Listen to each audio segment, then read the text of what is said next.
nós podemos viver sem o nosso ministério, mas nós não podemos viver sem Deus. Se a gente cortar o nosso laço com Deus, a nossa comunhão com Deus, que é viver essa vida de oração e se alimentar da palavra dEle, todo o trabalho que a gente faz internamente e externamente vai ser frustrado, porque a gente não tem poder, a gente não tem autoridade para fazer esse trabalho, porque a gente valorizou somente o último, a gente não valorizou o primeiro.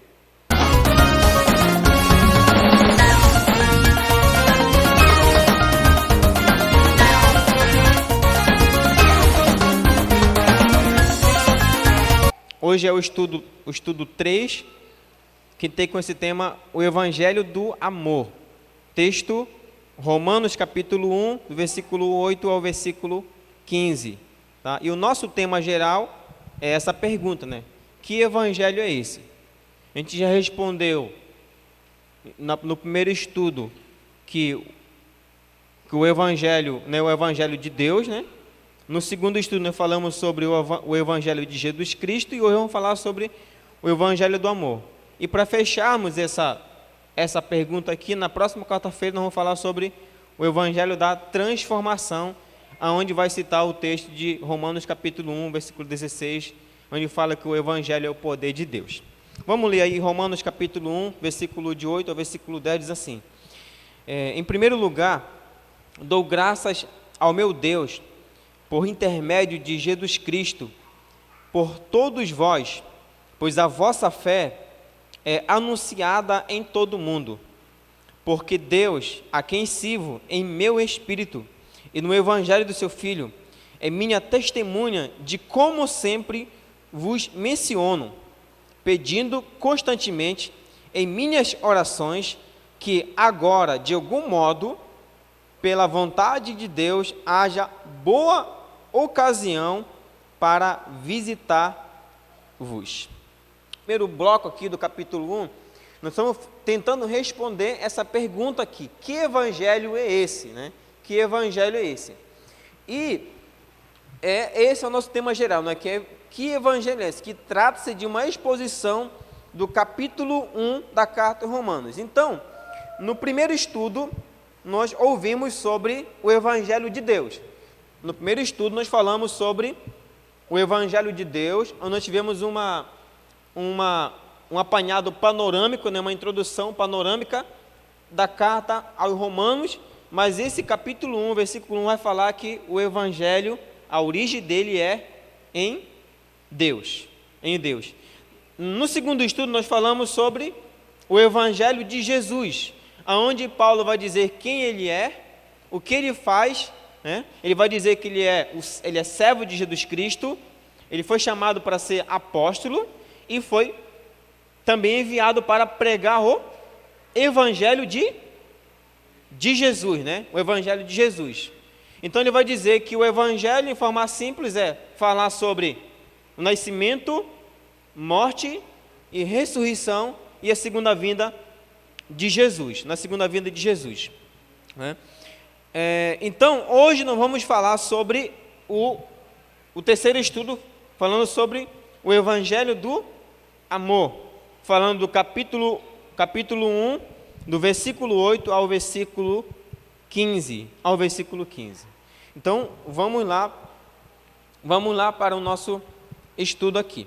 Bom, se você olhar, depois de Paulo fazer a sua apresentação e uma síntese, ou seja, um resumo do evangelho que ele pregava, agora ele vai falar sobre esse evangelho do amor. Então, quando você olha o capítulo 1, versículo 8, diz assim: em primeiro lugar, dou graças ao meu Deus, por intermédio de Jesus Cristo, por todos vós, pois a vossa fé é anunciada em todo o mundo. Então, em primeiro lugar, Paulo vai falar, ele elogia a igreja de Roma, tá? Se você olhar no capítulo 8, em primeiro lugar, Paulo, ele vai elogiar a igreja de Roma. Ele fala assim: antes de tudo, sou grato ao meu Deus, mediante Jesus Cristo, por todos vocês, Aparece a palavra todos aí no livro de vocês, na Bíblia aí? A palavra todos. Ele está aqui assim, ó, agradeço a Deus pela vida de todos vocês, mediante Jesus Cristo. Olha só, Paulo, ele agradece a Deus, mas afirma que essa gratidão, ela só é possível mediante Jesus. Ou seja, Jesus é o único mediador entre Deus e o homem. E a gente precisa fazer um negócio importante aqui, ó. Paulo está dizendo que entre o homem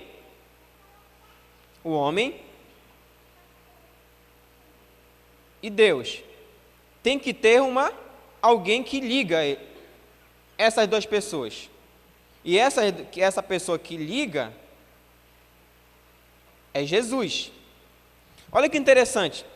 Paulo vai dizer que Deus, ele só recebe a nossa gratidão por causa de Jesus. Paulo vai dizer que Deus só nos ama por causa de Jesus. Paulo vai dizer que a gente só alcança perdão de Deus por causa de Jesus. É por isso que ele fala aqui, ó, no versículo 8. Ó. Em primeiro lugar, dou graças ao meu Deus por intermédio de Jesus. Aparece a palavra aí, intermédio, ou através de Jesus. Olha que interessante. Se não for Jesus, a nossa gratidão ela não chega a Deus. Se não for Jesus, o nosso intermediador, a gente não tem perdão da parte de Deus, né? Da parte de Deus. Então ela queria falar aqui, né? O único mediador entre Deus e o homem por intermédio de Cristo. Deus nos dá o seu amor, o seu perdão, e por meio dele que Deus recebe a nossa gratidão. Recebe a nossa gratidão. Então, em primeiro lugar aí, Paulo, ele diz que ele agradece a Deus pela vida de todos esses irmãos de Roma, e essa gratidão, ela é através de Jesus Cristo. Através de Jesus Cristo. É através de Jesus que ele agradece a Deus, é através de Jesus que nós alcançamos perdão, e é através de Jesus que o amor de Deus, ele recai sobre nós. Mas se você olhar o final do versículo 8, ele fala aqui, ó, por todos vós, pois a vossa fé é anunciada em todo o mundo. Tem alguma versão diferente na minha aí? O final do versículo 8.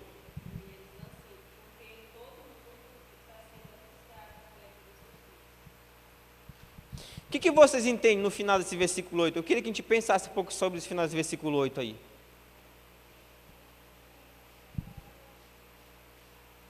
Que fala aí, pois a vossa fé é anunciada em todo o mundo.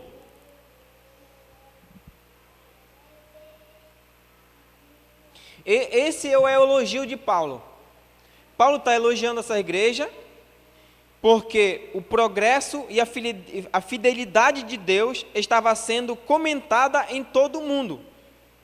Ou seja, irmãos, no centro do poder político do mundo ocidental, que era Roma, a fé em Jesus, o testemunho e o estilo de vida desses irmãos era o assunto comentado na cidade. Eu vou repetir novamente para a gente entender aqui, ó. Se tivesse redes sociais na época, como nós temos hoje, como YouTube, Facebook, Instagram, Telegram, que mais? WhatsApp, entendeu? As páginas dos jornais, a notícia do dia não era sobre política, não era sobre economia. A notícia do dia era dizendo que existia uma igreja em Roma que a fé deles, o estilo de vida deles, a fidelidade deles a Deus era tão intensa que eles estavam ao ponto de morrer por esse Cristo. E essa é a notícia. E Paulo elogia essa igreja por isso, e fala assim, olha, a fé que vocês têm em Jesus, a fidelidade que vocês têm a Jesus, o estilo de vida de vocês, o estilo de vida cristã de vocês é comentado em todo o Império Romano. As pessoas vêm de Roma e contam para a gente de que vocês são fiéis a Deus.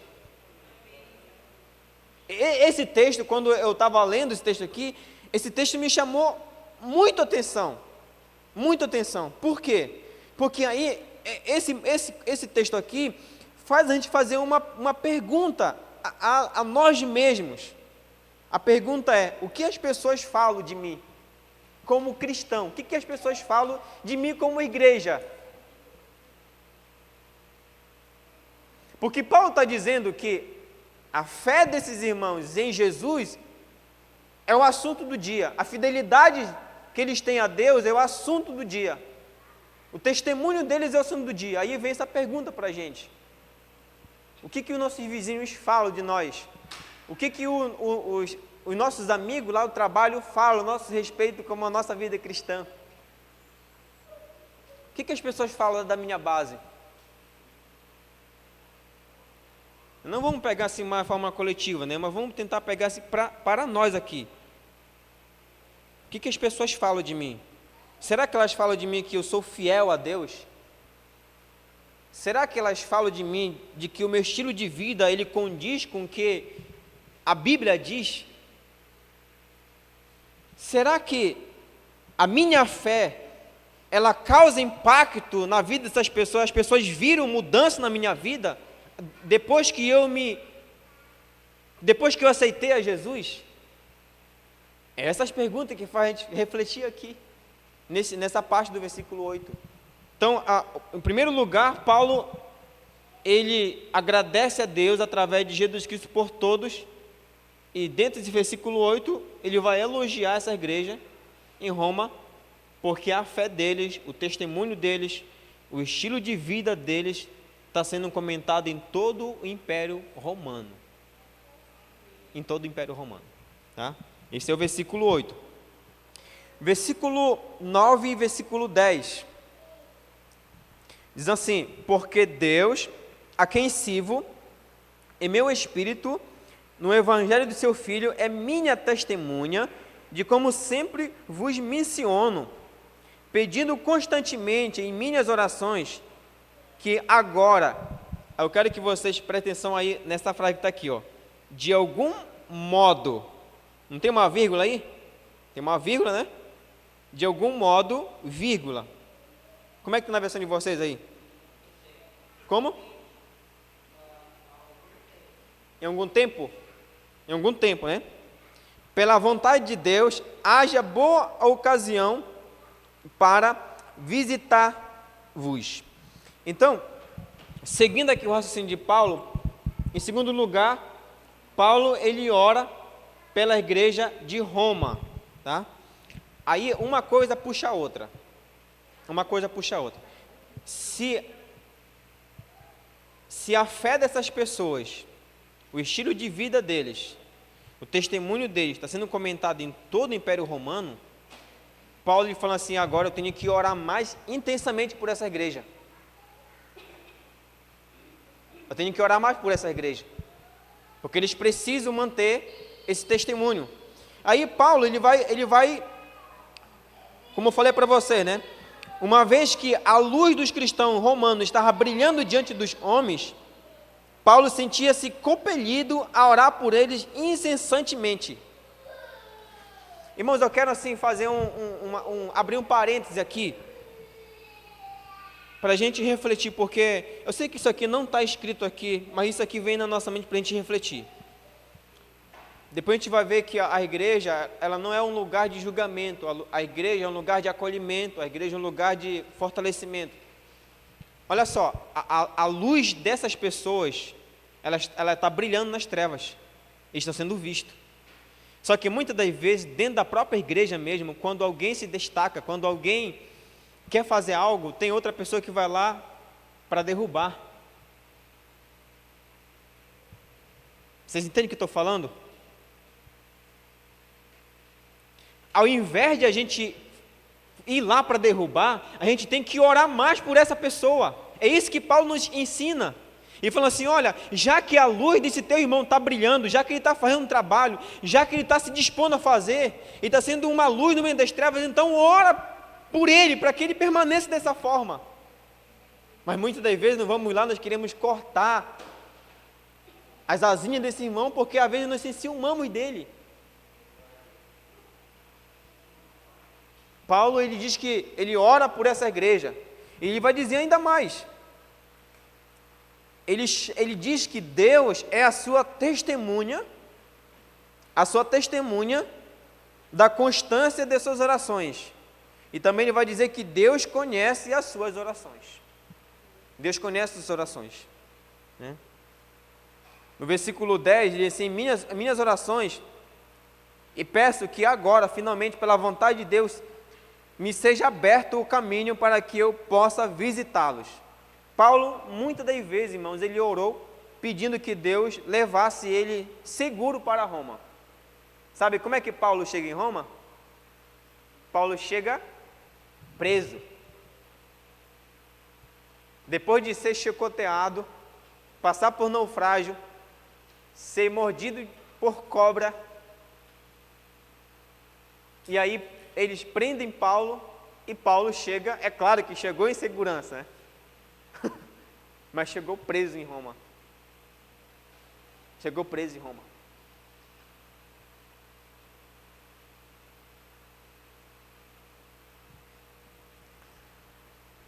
Então Paulo, ele ora por essa igreja, ele diz que ele quer ter uma oportunidade para chegar de algum modo em Roma, de algum modo, pela vontade de Deus. Se você ler Atos capítulo 28, versículo 16, vai dizer que Paulo, ele chega preso em Roma. E aqui eu quero abrir um outro ponto aqui para a gente pensar aqui, né? Não se surpreenda com a maneira como Deus responde às suas orações. Não se surpreenda. Não se surpreenda com a maneira que Deus vai responder às suas orações. Paulo queria chegar seguro, ele queria chegar em Roma. Deus concede a oportunidade de chegar em Roma, ele chega preso. Paulo, ele acredita na eficácia da oração. E aí nós fazemos uma outra pergunta aqui, irmãos. Você ora pelos líderes e pelos irmãos da sua igreja? Paulo nos ensina isso, que ao invés de a gente chegar para derrubar alguém, se enciumar de alguém, a gente tem que orar por ela. A gente tem que orar por ela, orar pela nossa liderança, orar pelos nossos irmãos da igreja. Então Paulo, em primeiro lugar, ele elogia essa igreja, pelo fato do testemunho dela que está chegando em todo o Império Romano. Em segundo lugar, ele ora por essa igreja. E em terceiro lugar, versículo 11, a parte A, é a primeira parte do versículo, assim: porque desejo muito ver-vos para compartilhar convosco algum dom espiritual, a fim de que sejais fortalecidos, né? Paulo quer conhecer esses irmãos a fim de ajudá-los mais no crescimento espiritual. O versículo 11 diz assim: a fim de compartilhar com vocês algum dom espiritual. Então, olha só, Paulo elogia a igreja pelo testemunho deles, ele ora pela essa igreja, e ele quer conhecer essa igreja. Por qual razão, irmãos? Por qual outra razão que ele quer conhecer a igreja? Aí não se aplica aqui a parte 4 aqui. Ele quer compartilhar os seus dons com a igreja. Ele quer compartilhar os seus dons com a igreja. Vocês sabiam que cada um de nós tem um dom? Vocês sabiam disso? Vocês sabiam que cada um de nós tem um dom? Se vocês lerem primeira carta de Paulo, capítulo 12, versículo 7, Paulo vai nos afirmar de que a cada um de nós é dado um dom, é dado um dom. A gente tem uma variedade de dom. Tem os dons naturais que Deus nos dá, como cantar, pregar, ou seja, não seria um dom natural pregar, né? Seria cantar, tocar. Tem os dons ministeriais e os dons sobrenaturais, como o dom de encorajamento, dom de aconselhamento, dom de administração, dom de cura, dom de falar variedade de línguas, dom de fé, dom de mestre, dom de pastor, o dom do serviço, entendeu? O dom do serviço, o dom de profecia, o dom de interpretação de línguas, administração, ou seja, é uma variedade de dons que tem.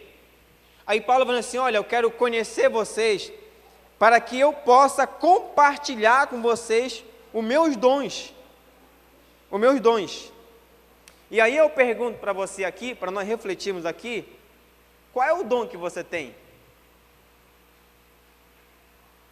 Sabe que é importante você descobrir qual é o dom que você tem?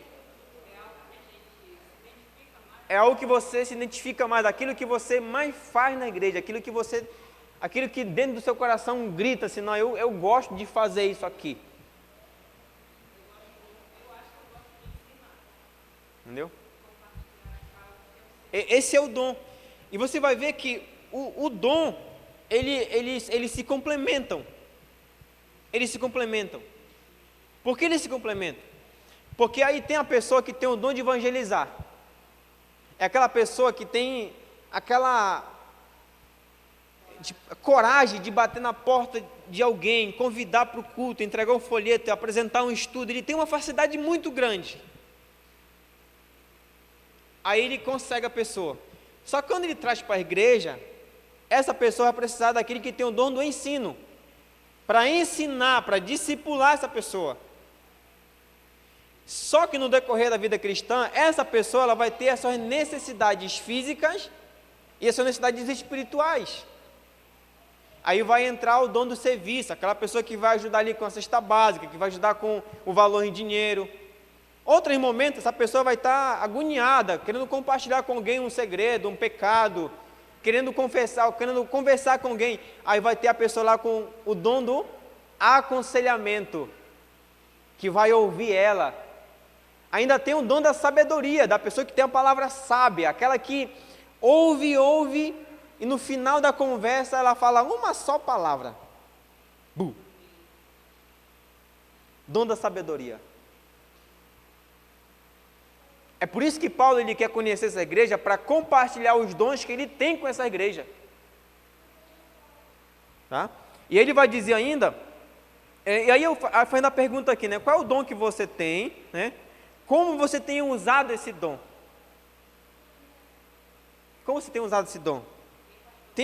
Só deixa eu completar aqui. Tem usado para ajudar as outras pessoas a se aproximarem de Cristo? Porque o dom que Deus nos deu é para isso. Ele investe em nós para ter um retorno para o reino. Deus não dá um dom, irmão, para me pregar só para eu me achar, não é isso. Ele dá um dom para eu pregar, para que as pessoas ouçam a palavra e se convertam. Deus nos dá o dom para a gente, o dom de aconselhamento, para a gente ajudar outras pessoas. Ele não dá o dom para a gente se tornar super espiritual, para a gente pisar no outro, para a gente dizer assim, não, eu sou melhor daqui. Não é isso. O dom que Deus deu para você é para você ajudar o outro irmão da igreja a caminhar. É para isso que serve o dom. Aí a pessoa tem o dom, aí ele cruza os braços. Eu não vou cantar não, pastor. Não vou tocar não, pastor. Não vou pregar, não vou evangelizar, não vou. Não vou não. Eu não vou aconselhar ninguém. Pastor, o dinheiro que eu tenho, pastor, foi Deus que me deu, sim, foi Ele que te deu. Mas se você tem um dom de ajudar as pessoas, você vai ajudar. Dom que Deus nos dá é para a gente usar para ajudar outras pessoas. E aí a pergunta, você tem usado o seu dom para aproximar outras pessoas de Cristo? Essa é uma pergunta que temos de fazer aqui. Pode falar. Versículo 11 diz que ele é para fortalecê-los. Paulo queria usar os seus dons espirituais para ajudá-lo no crescimento da fé em Jesus. Talvez fazer uma palestra, né, de doutrina, ensinando sobre a doutrina de Cristo, sobre a doutrina da salvação, sobre a doutrina do Espírito Santo, sobre a doutrina da missiologia, do pecado. Mas no versículo 12, olha o que ele fala no versículo 12. Isto é, para que juntamente convosco eu seja encorajado pela fé mútua. Como é que está no versículo 2 de vocês aí?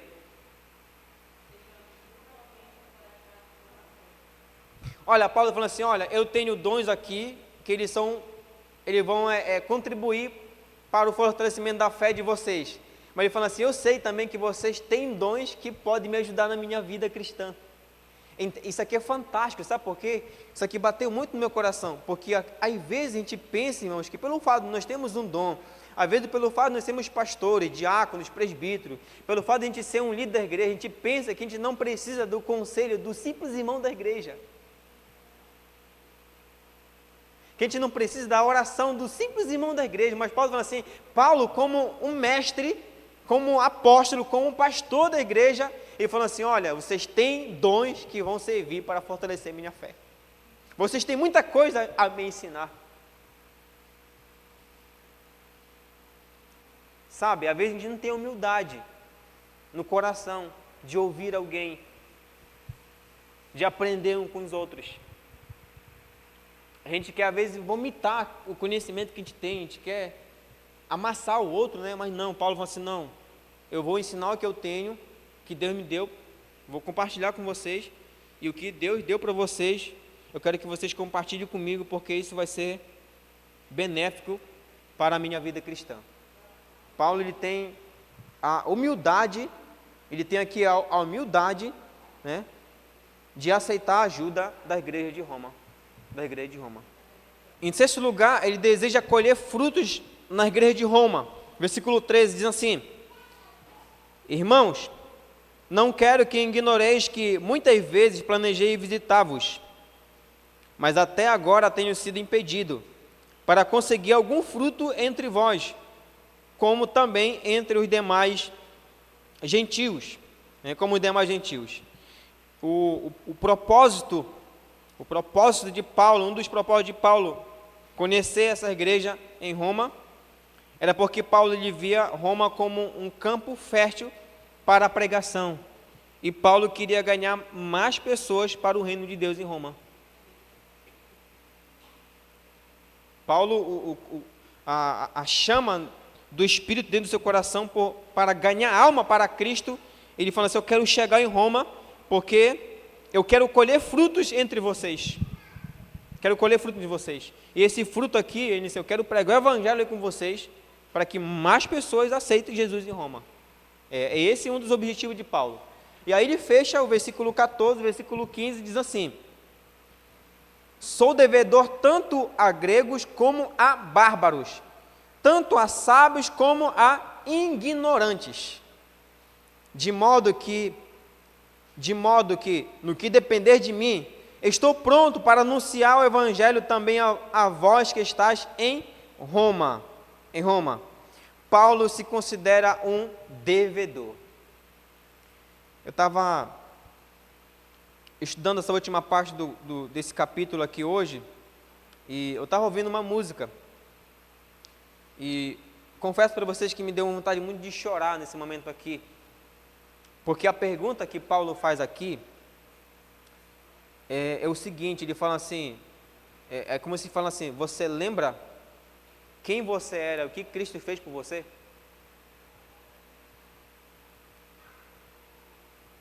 É essa a pergunta que Paulo faz. É por isso que diz que ele é devedor. Ele diz assim, eu devo uma dívida impagável a Jesus.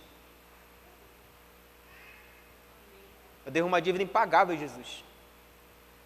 É como se assim, tudo que eu fizer no mundo não é capaz, não é possível de pagar aquilo que Cristo fez por mim.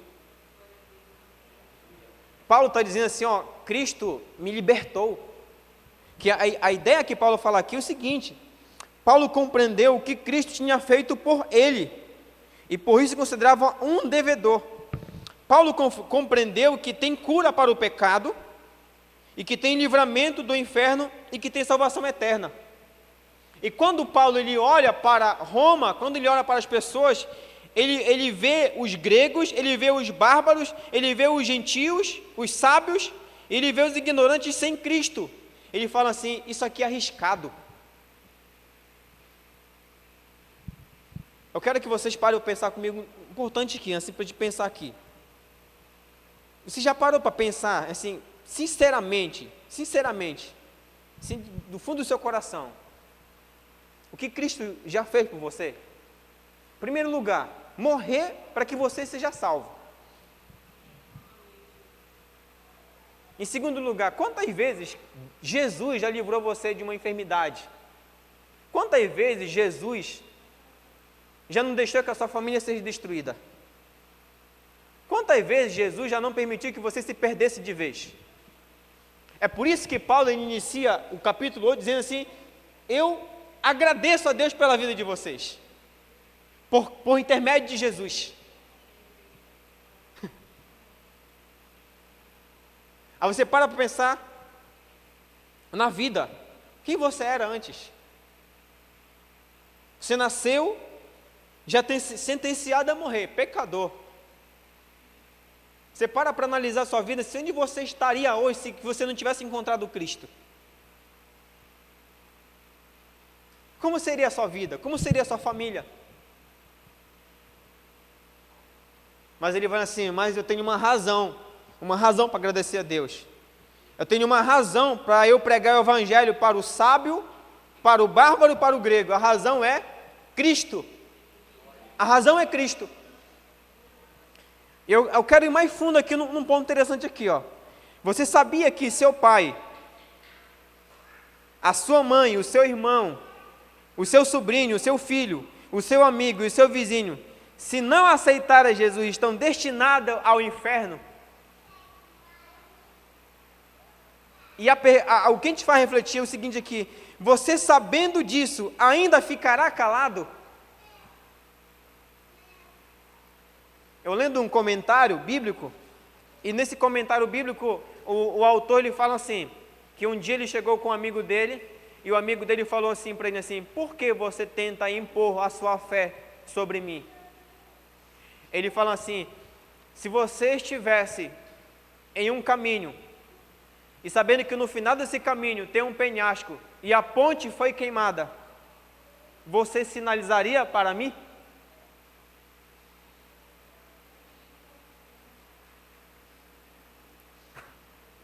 Você ergueria sua mão dizendo para mim assim: ó, tem perigo aqui, ó. Tem perigo aqui. Quando Paulo ele fala, quando esse autor ele fala aqui, que quando essa pergunta do amigo dele fala, né? Por que você impõe a sua fé sobre mim? Na verdade, irmão, nós não estamos impondo a nossa fé. Na verdade, nós estamos avisando o nosso amigo de que ele está em perigo. E também dizendo para ele que ainda há solução. Que a solução é Jesus. Jesus perdoa, Jesus livra a gente do inferno, e Jesus nos dá a vida eterna. É por isso que Paulo fala: eu sou o devedor. Ele fala assim: Paulo viu os gregos, os bárbaros, os sábios, os ignorantes em Cristo. Então a única maneira de pagar sua dívida com Cristo, ou seja, de ser grato a Deus pela salvação, é apresentá-lo a todo homem, civilizado e incivilizado, instruído ou induto, Cristo Jesus. Cristo Jesus. Cristo Jesus.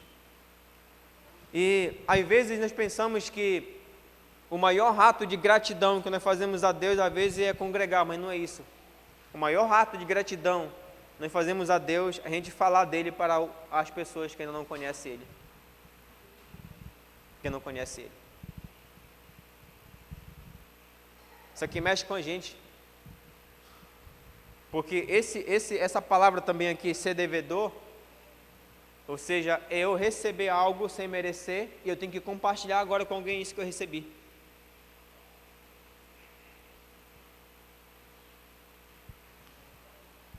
Só, irmãos, eu sei que não é fácil a gente chegar com a nossa esposa, chegar com o marido, chegar com o filho, com o vizinho, com o amigo, e falar diretamente para ele de Jesus. Não é fácil.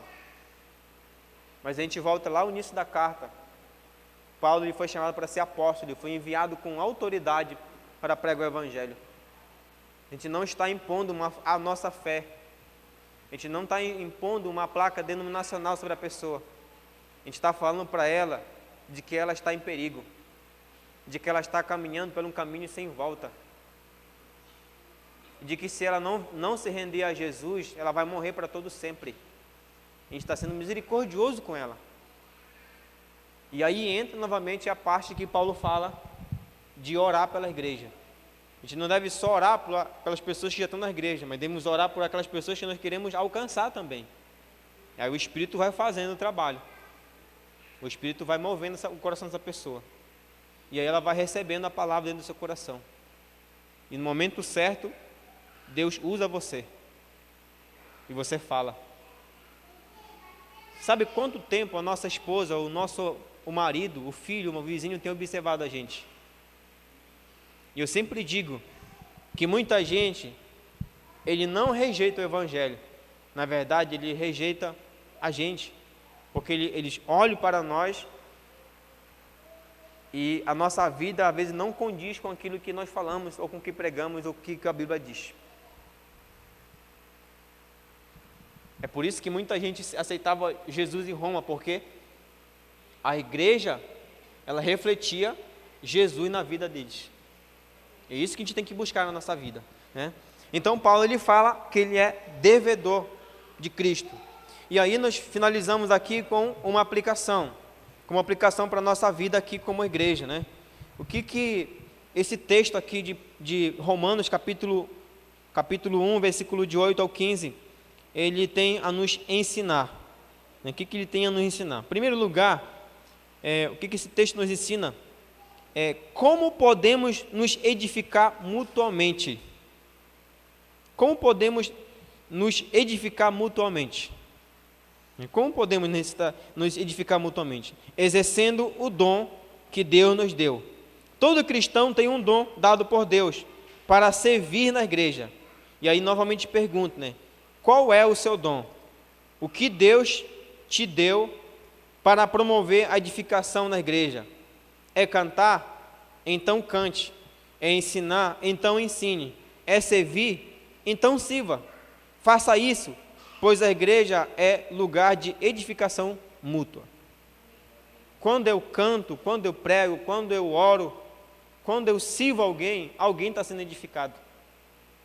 Alguém está sendo tratado. Em segundo lugar, a igreja é um lugar de afeto e encorajamento. O amor que Paulo sente, ele é revelado nas suas ações pela igreja. Paulo, ele ama tanto essa igreja, de que ele diz que ele ora incessantemente por essa igreja. Tá, irmãos? E aqui eu quero falar umas palavras assim um pouco pesadas aqui para a gente aqui, ó. As palavras que falamos uns aos outros devem ser palavras carregadas de amor, que promovam o encorajamento.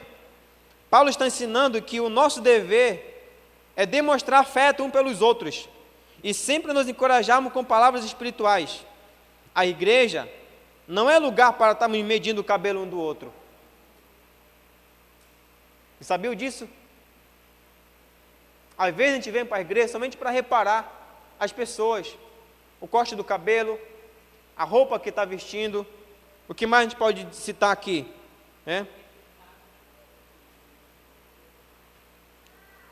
A gente vem falar às vezes da família do outro. A gente está falando de nós mesmos, do próprio corpo da igreja. O próprio irmão está falando do outro.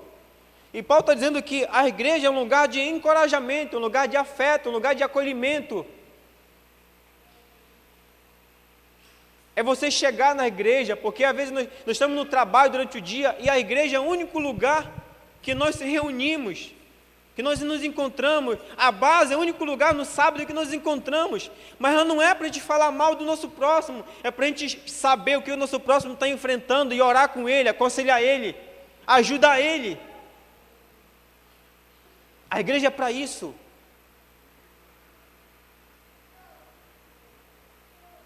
Não é para a gente chegar na igreja e quando a irmã passar perto de nós, a gente já olhar assim para ela assim, olhar torto, né?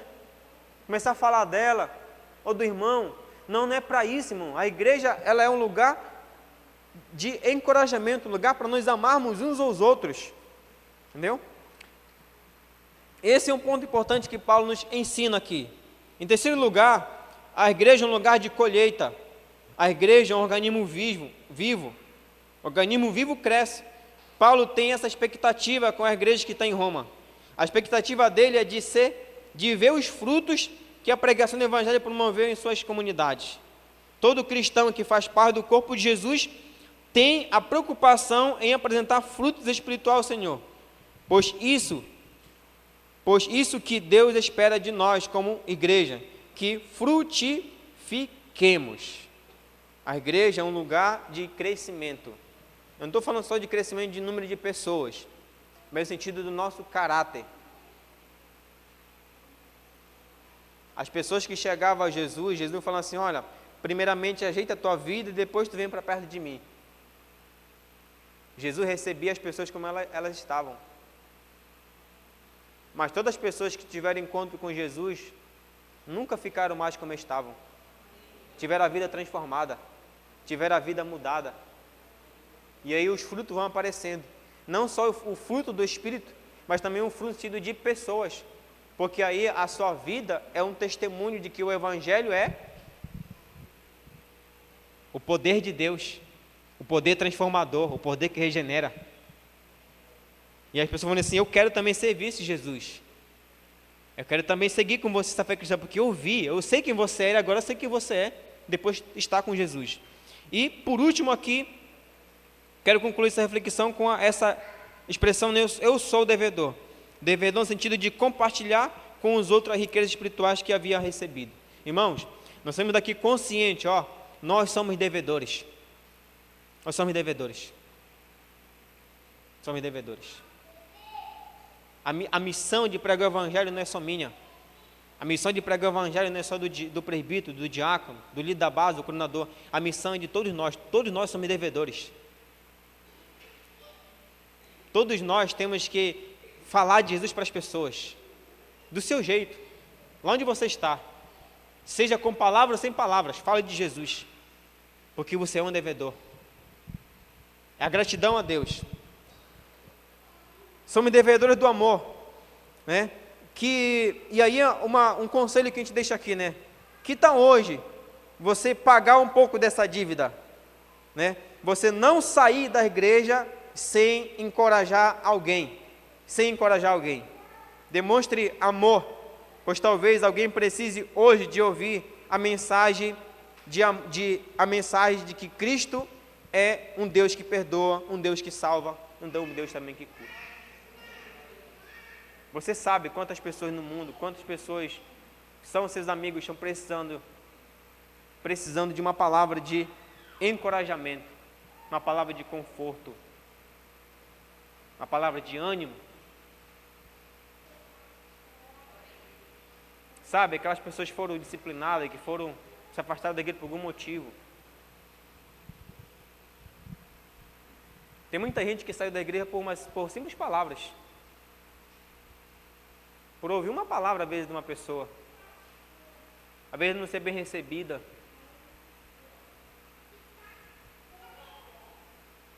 E a gente não pode mais fazer isso aqui. A gente precisa amar as pessoas, encorajar as pessoas, orar por ela. Alguém está trabalhando na igreja? Vou orar mais por ela, vou ajudar ela. Não vou ficar mais com os braços cruzados aqui. Vou ajudar ela a crescer. E aí eu repito o que eu falei lá na reunião administrativa. No final você vai dizer assim: eu faço parte dessa história. Eu investi nessa pessoa para ela crescer. Então, irmãos, quero que vocês fiquem em pé em nome de